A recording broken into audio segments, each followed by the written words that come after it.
you're very welcome to Sunshine TV. I'm your host Gina and we have a lovely show for you today. So today we have a themed show and our theme is a nautical theme.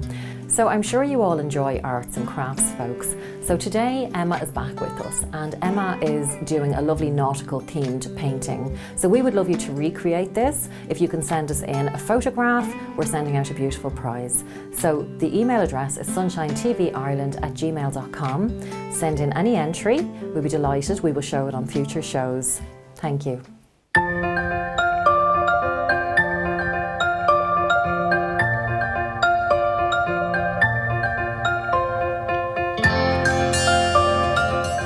Hello and welcome to Sunshine TV. So today's show is all about a nautical theme.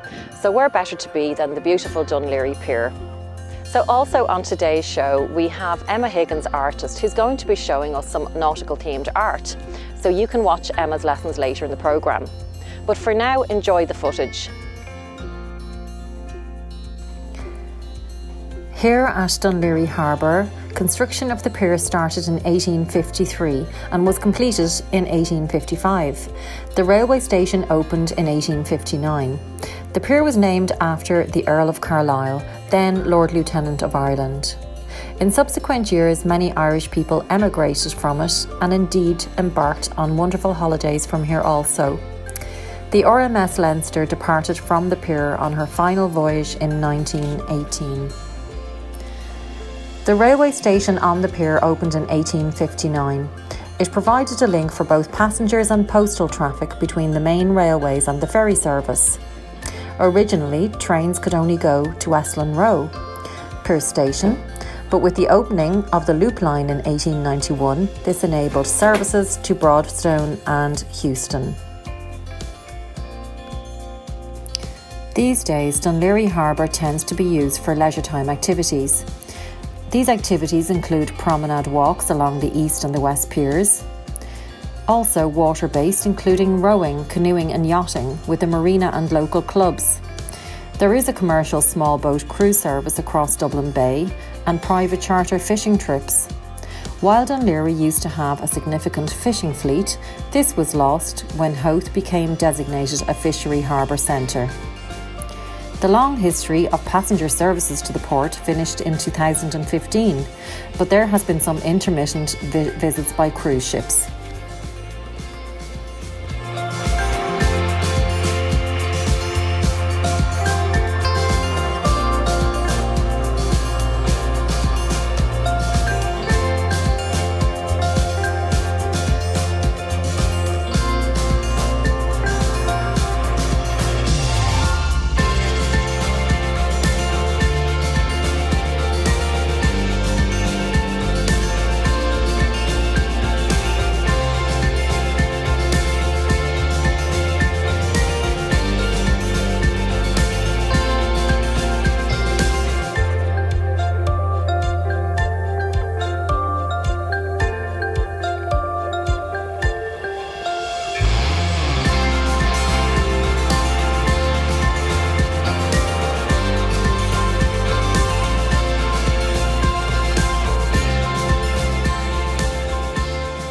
We hope you enjoyed our time today in Dún Laoghaire. So now I'm off to catch some pirates.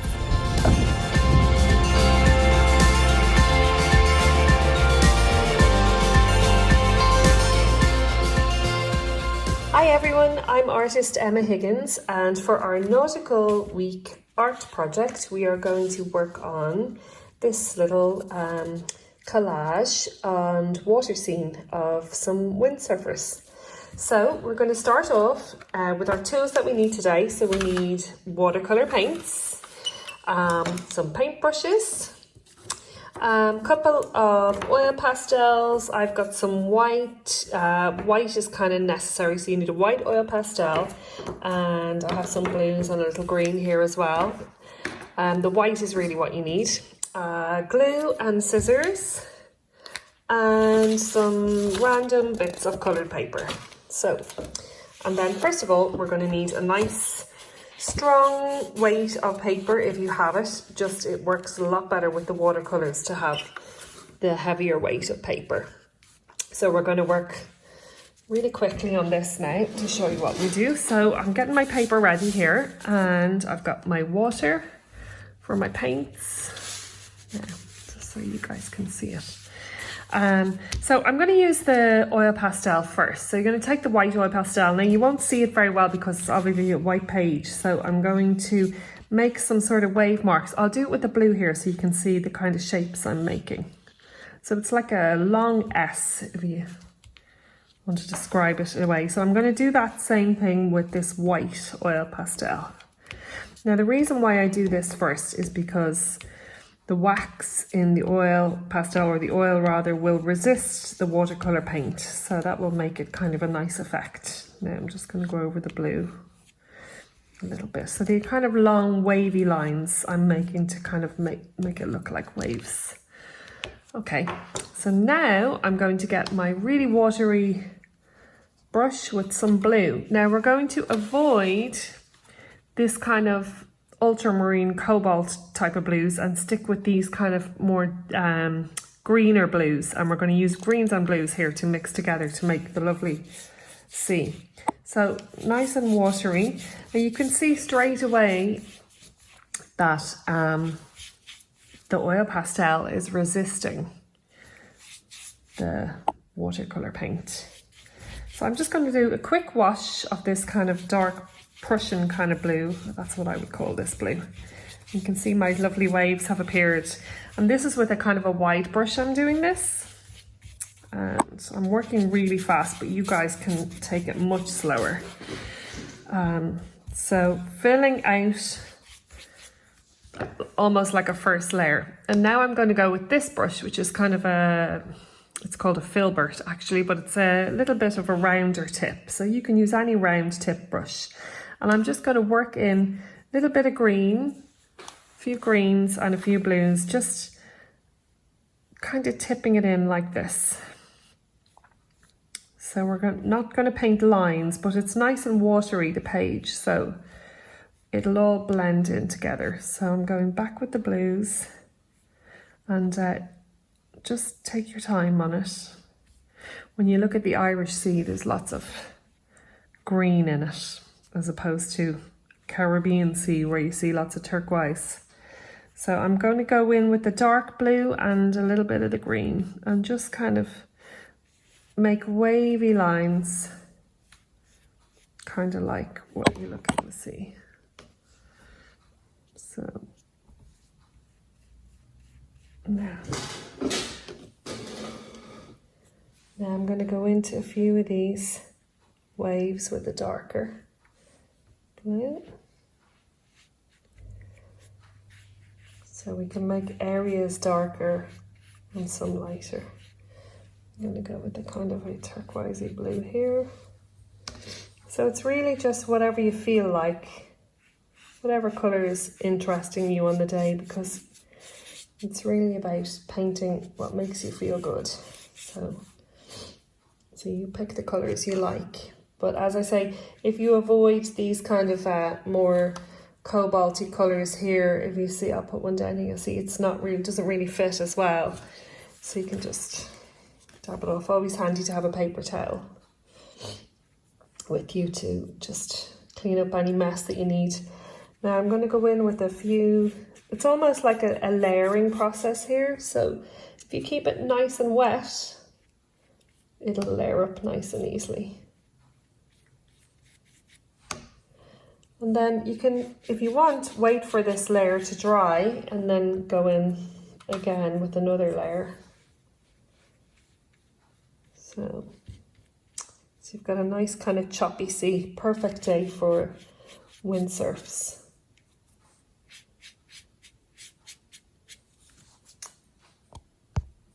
And just keep going with this.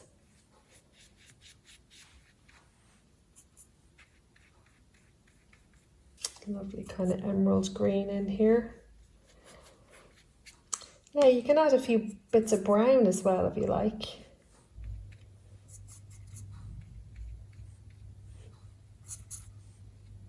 And as you see, I'm kind of going with the water every time I go, just to keep it nice and fluid. So there's my watery sea done. So once that's done, you need to let it fully dry and make sure you're happy with it. And if you want to go in with another layer, you can indeed. Or if you'd like to work over it with some crayons, watercolor crayons or oil pastels, you can add a few more nice little lines into it there like that.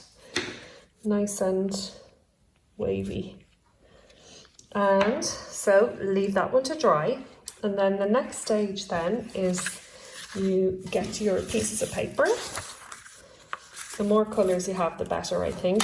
And what we're going to do is we're going to just cut long kind of triangles like this. And they don't have to be perfect. So you want to use a few different colours. And when your painting is completely dry, like this one I did earlier, you can cut these guys out and use the glue to stick them down. Just like this. Now you can get a bit more adventurous if you want with the boats, or you can turn them into boats. We could give them, if you want to use a little bit of a darker colour, you could add a few extra little bits on and make them into more like a boat if you like. But I kind of like them abstract, like little windsurfs. So I'm going to leave them blank. So that's a nice and easy lesson for today with the nautical theme, and hope you enjoyed it. It's really fun to paint water. It's very relaxing, and you can do lots of things with it. You could if you want, extend it into a beach or make a lovely horizon line and do a lovely sky. So maybe we'll work more on that on the next time. Okay, hope you all have a great day and hope you enjoyed the lesson. So Emma, thank you very much for that lovely piece of art you did for us today. And Emma has a giveaway, so tell us a little bit about the prize, Emma. Yes, this is a limited edition print of The Shelter, which is this big painting here in the background, which was completed over lockdown. So I have a limited edition print of this to give away to the lucky winner. We would like you all to send in a photo of your work based on the art class I just did, and I'll pick one. Great. So to the viewers, we hope you enjoyed. Emma will be joining us on future shows. We look forward to seeing what she has in store for us again. Thank you, Emma. You're welcome. Thanks a lot. So huge thanks to Emma for showing us around her studio and for her lovely giveaway. And one lucky winner is going to win that beautiful print called The Shelter.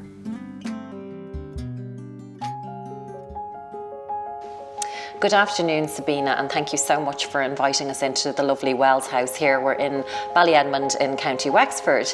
So we would love to, introduce this house to our viewers, and we would like to know a little bit about it. Maybe if you could tell us. Yeah, well, Wells House dates back to the late 1600s. It was originally owned by a gentleman called John Warren. And then in 1701, it was bought by the Right Honourable Robert Doyne. So he was the High Sheriff of all Ireland. Now, he didn't live in Wells, he spent his time in the Four Courts in Dublin. And the Doyne family lived here for 260 years. And then it was my parents-in-law who bought it from Charles Hastings Doyne in 1964. And we've been living here then since. I came in 1996. Okay. And my husband was brought up here. Wow. So how did you feel about, taking on the project and being here? What did you decide to do with the house? Well, when I came in 1996, we had the self-catering chalets.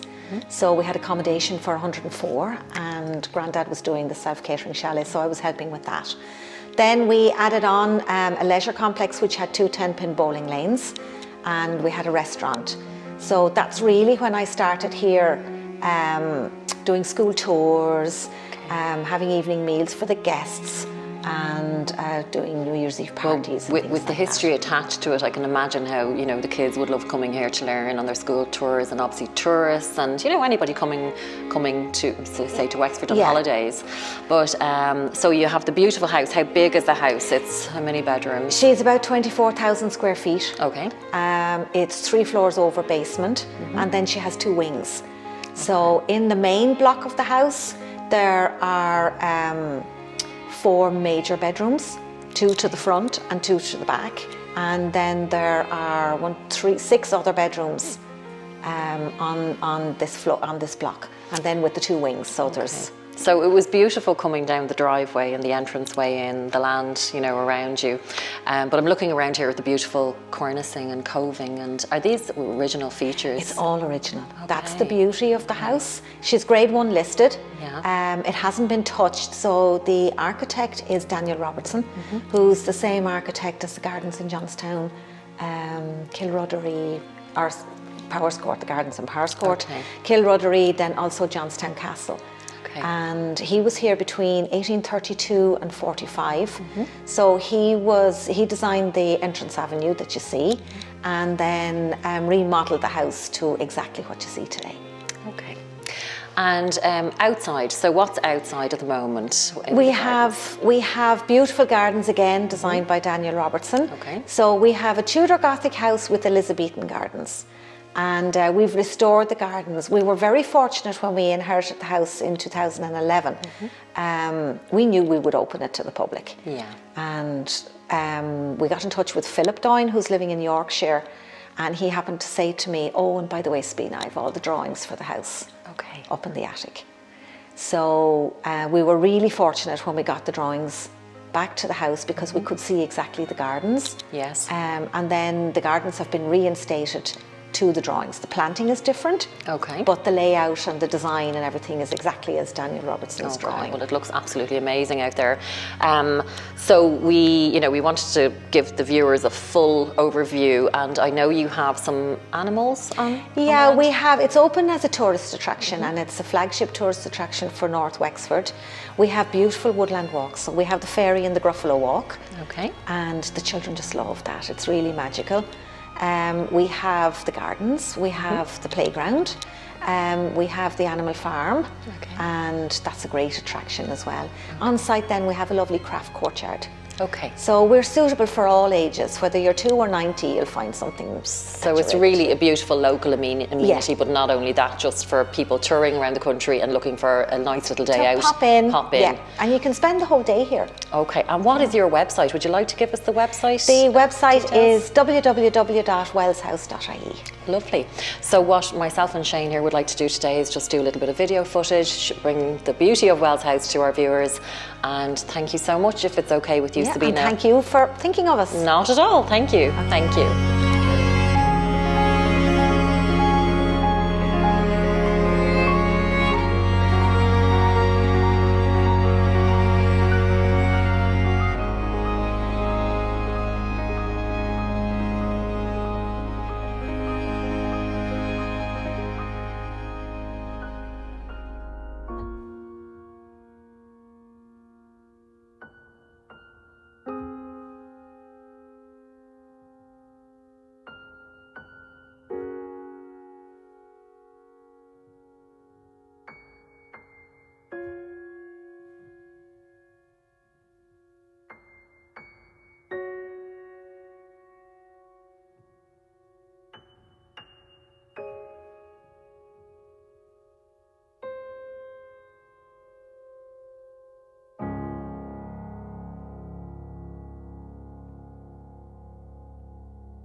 So tell our viewers, what is it you do here at Wells House? Okay, so I'm a candle maker. Okay.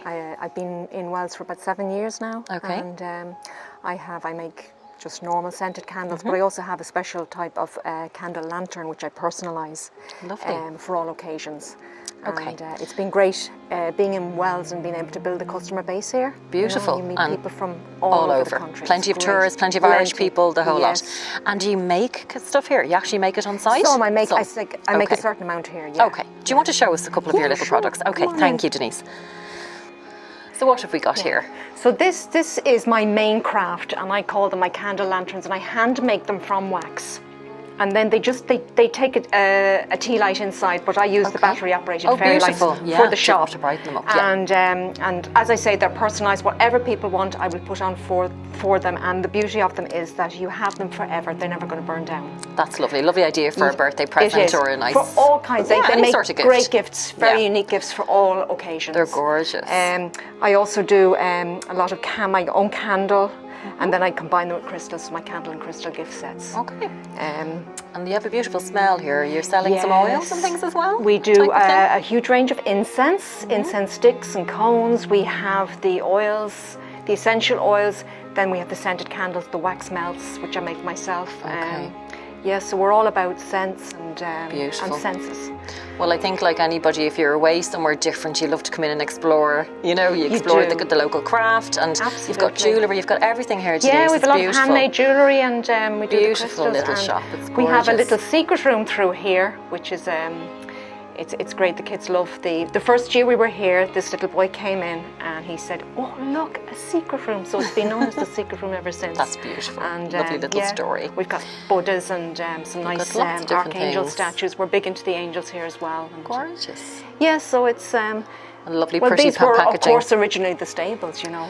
That's what we're noticing. So it's such a wonderful Yeah. area to have the little shops. And the history you know, that's with with the history them. attached. It's such a beautiful setting, and It I really love is. it in all seasons, I have to say. It's fantastic. Yeah. Well, look, thank you for showing us around You're today. very It's lovely welcome, to meet and you, thank Denise. you. You too, Gina. Thank you.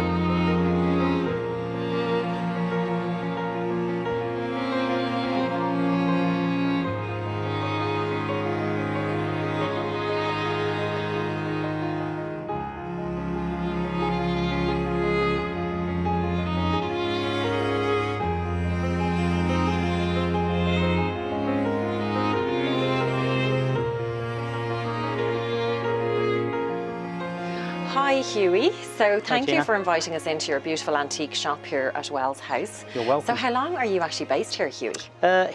Came here in April 2019. Yeah. It's just over a year. Okay. Yeah. Okay. So how is everything going in the antique world? Going well. It's going yeah. well. That's really fantastic. pleased with it here. Well, It's such a beautiful spot. Yeah. Absolutely. Yeah. And you know, you have people visiting all the time, and people liking to pick up a little trinket to bring home, Absolutely, yeah. or something even bigger. Yeah, it would have been a lot. So personally, I love antiques. I think it's very interesting. Good. And so maybe we could take a little quick look inside. Sure, yeah. So Hugh, tell me a little bit about this item just here. That'd be a French headboard, 18th century. If you look down here, you'll see where I don't know if you can see that there, the stretchers would have come out there. And It's a very tall headboard, isn't it? But it's 7 foot, yeah, it's over 7 foot tall, but that would have been of the day, that would have been quite regular in a obviously prestigious housing in, Yeah, it's absolutely in stunning. France. And the beautiful birds on the fabric, is that the original fabric? No, I reupholstered that because Okay. when I first bought it, I got it actually up in Wicklow, in a big house in Wicklow, but this was all ripped out and it was just all the horsehair hanging out. It's a mahogany surround with a walnut veneer. Yeah. So I just hunted around for, I tried to get a fabric that would complement the veneer. Yes, So, I actually think you did a really Came good job. up Yeah, with that's that beautiful. one, and yeah, it just it fitted. It kind of pops out, doesn't it? Exactly, it's lovely exactly, and yeah, vibrant. It's yeah, gorgeous. yeah. And that's an ebonized, what they call an ebonized dresser. Yes. If you, I don't know if you can see there where what they would have done. That would be from probably the 1920s, 30s, and what they would have done was they would have oiled it with a black. It's oak, it's solid oak, but then they would have oiled it with a black, and you can see where the oak has started to come through again. So Okay. you get kind of a two-tone. You do, yes. On it, you So know. there is a two-tone. Yeah, ebonized is what they call it, and. And I notice, Hugh, that you know a lot of these antique chairs, they're quite low to the ground. Why was Absolutely, yeah. that? I mean, was it just They the would style? have been. No, they would have actually been ladies like nursing chairs. It would have been ladies. Okay. In ladies' boudoirs, if you like. Yes. And I know they look quite low, and because they look low, people think that they're too low. Yeah. But if you actually like to sit down in it, Will give I? it a go. We'll give it a go. I might not get back Stretch up. your That legs might out. be the only Now, thing. is that Quite not comfortable? It's very comfortable. It's very actually. comfortable. I might just stay. No, I can see how. Yeah, I can see how Yeah. they got used to these. So what else have we got in the room, Hugh? What else could we look at? This is a French screen here now. That dates back to, that would have been 1700s. That's Okay. very old. Very And it's a old. French screen, obviously used for the lady when she wanted to Yeah, change her of clothes, course. she'd nip behind, and then it can be folded up and put to one side. And what is it made from? Is it wooden? No, it's wood, and it has a leather Detail. a leather trim around it, and this is all tapestry, all done by hand. It's tapestry. Yeah, that's the all detail tapestry. is It's gorgeous, isn't it? mesmerising. It's really Yeah, beautiful. it's gorgeous. It's Beautiful. a really Is- old piece. Did you say it's a French piece? French piece, French piece. 1700s, yeah. Okay. I can show you if you'd like to look at this here. This is something I've just started doing. It's not all about antiques either. So I've started upholstering chairs in uniforms. Okay. This, Oh! yeah. I was wondering about that. I thought it was just draped over. No. That's completely upholstered. It's stitched into the chair. Now, is that a pilot's uniform? That one is a sailor's, a Sailor. navy. Sailor, I wasn't sure. But Yeah. my plan is because I actually have hundreds of old chairs. I have 2 shed loads, and what I like to do is I keep buying the older chairs, the wingback chairs, and that, and then finding uniforms that will fit them, or actually finding people that want one Of course. of their old uniforms, retired soldiers, retired seamen. That they can put that their they can yes, put their it's- uniform. it's- I'll take the uniform Yeah. because to do it properly, you have to. You have to take the chair apart. You take the chair apart. Yeah. The back's all taken apart. Okay. And then you stitch the uniform into it. And there's different ways of doing it as well. Some people like the arms on here. Yeah, It's just. so it's like a bespoke piece Yeah, of furniture exactly, with yeah. whatever you would like on it. Yeah, but That's it's amazing. So there's. I've already got an inquiry from a couple of retired soldiers Okay. that want their uniform. So I'll take the uniform from them. Yeah. Instead of it hanging up in their cupboard. So I'll take the uniform from them, and we'll find the right chair to fit the uniform, and then we'll work on it then. And the chair normally gets reupholstered completely anyway to suit the uniform, you know, so the uniform can stand out from the chair. Yeah, absolutely. It's a beautiful way to display your uniform, and you know, for And there's so many old soldiers and navy men and that have these uniforms hanging in just their hanging in their wardrobe, wardrobe, yeah. and it's a great memory for them. fantastic. Do you know what would be lovely? A lady with a nice old coat, like a nice like Can do it with anything. whatever, you know, Yeah, and she yeah. wanted to enjoy her My joy in it is, to be honest, is saving the old chairs, because I hate to see the chairs. the going. chairs being thrown Yeah, out, because yeah. when they made chairs 100, 200 years ago, they made them a lot better than they make chairs now. Okay, so they're sturdy and they're they're sturdy long and lasting. they're long yeah. lasting, Yeah, you know. they're beautiful. That's very nice. Thank you. So Hugh, thanks so much for showing us around your beautiful shop here. I would highly recommend anyone to pop in here, and we're delighted to bring the beauty of it to our viewers today. So thanks for having us. You're welcome. Thank Thank you very you. much for calling. Thank you. Here at Buds and Blossoms, would you like to tell us a little bit about what you do here?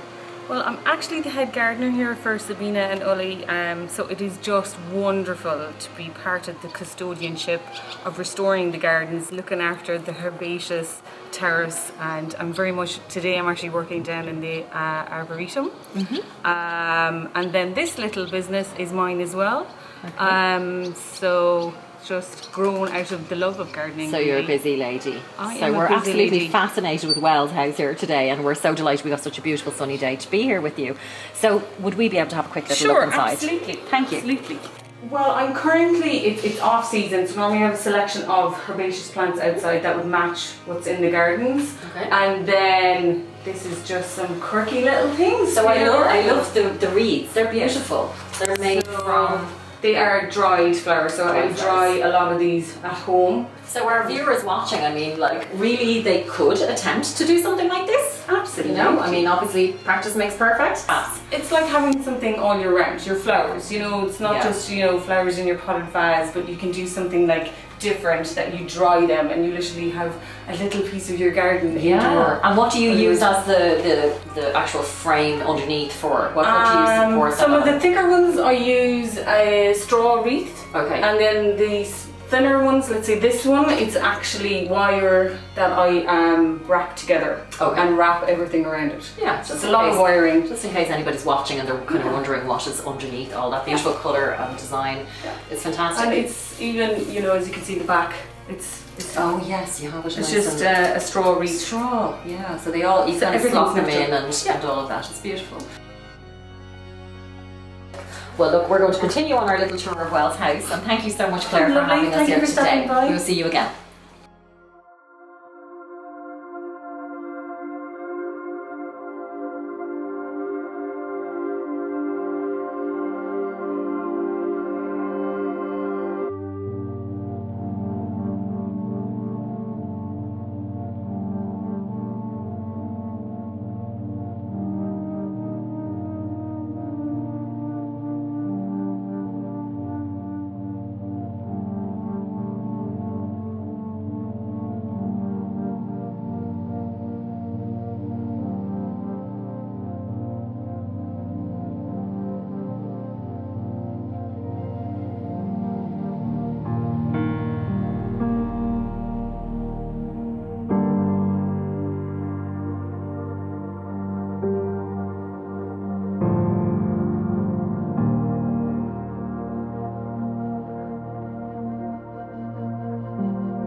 So I think it's quite appropriate that we have Deirdre McCall to sing us out with the wonderful song Molly Malone.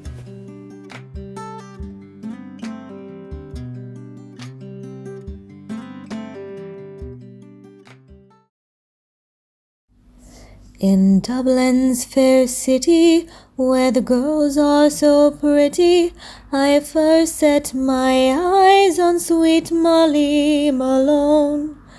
As she wheeled her wheelbarrow through the streets broad and narrow, crying cockles and mussels, alive, alive, oh, alive, alive, oh, alive, alive, oh, crying cockles and mussels, alive, alive, oh.